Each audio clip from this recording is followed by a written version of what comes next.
அதனால் சேகர் பாபு அவர்கள் முதல்ல சரித்திரத்தை தெரிஞ்சுக்கணும். வெறும் காவி வேட்டியை கட்டிக்கிட்டு பட்டையை போட்டுக்கிட்டு நான் முருக பக்தன் நான் சிவபக்தன்னு சொல்லி தெரிஞ்சா மட்டும் பத்தாது. திருப்பரங்குன்றம் மலை விவகாரத்தில் போராடியவர்கள் பாஜகவினர் என்று குற்றம் சாட்டிய அமைச்சர் சேகர் பாபுவுக்கு பாஜக மாநில தலைவர் அண்ணாமலை காட்டமான பதிலடி கொடுத்துள்ளார்.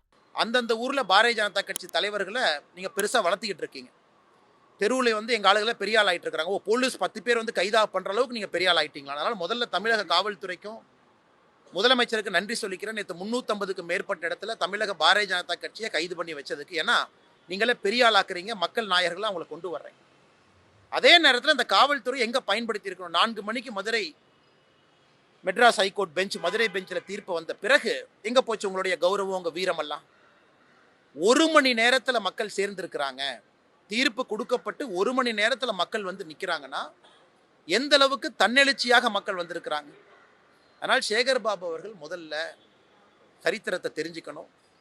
வெறும் காவி வேட்டியை கட்டிக்கிட்டு பட்டையை போட்டுக்கிட்டு நான் முருக பக்தன் நான் சிவபக்தன்னு சொல்லி தெரிஞ்சா மட்டும் பத்தாது. சேகர் பாபு அவர்கள் உண்மையான ஒரு சனாதன தர்மத்தை நம்பிக்கை இருக்கக்கூடிய மனிதர்னா, சனாதன தர்மம் இந்து தர்மம் வேறுபடுத்தாதுங்கண்ணா. இஸ்லாமியர்களாக இருந்தாலும் நம்ம சகோதரர்கள் தான்.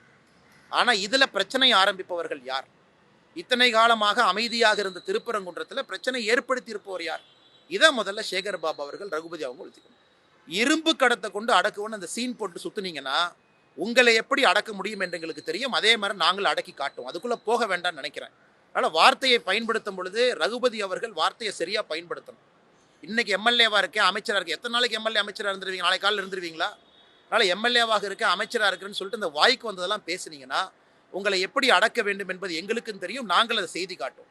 மக்கள் பிரதிநிதியாக இருக்கிறீங்கிற ஒரே காரணத்துக்காக மரியாதை கொடுக்குறோம். அந்த மரியாதையை தற்காத்து கொண்டு பேசுகின்ற வார்த்தைகள் சரியாக இருக்கணும்.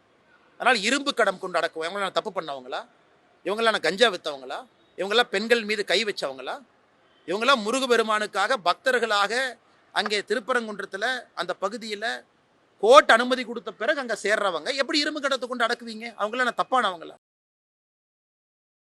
செய்திகளை உள்ளது உள்ளபடி தெரிந்து கொள்ள ரெஃப்ளெக்ட் நியூஸை சப்ஸ்கிரைப் பண்ணுங்க.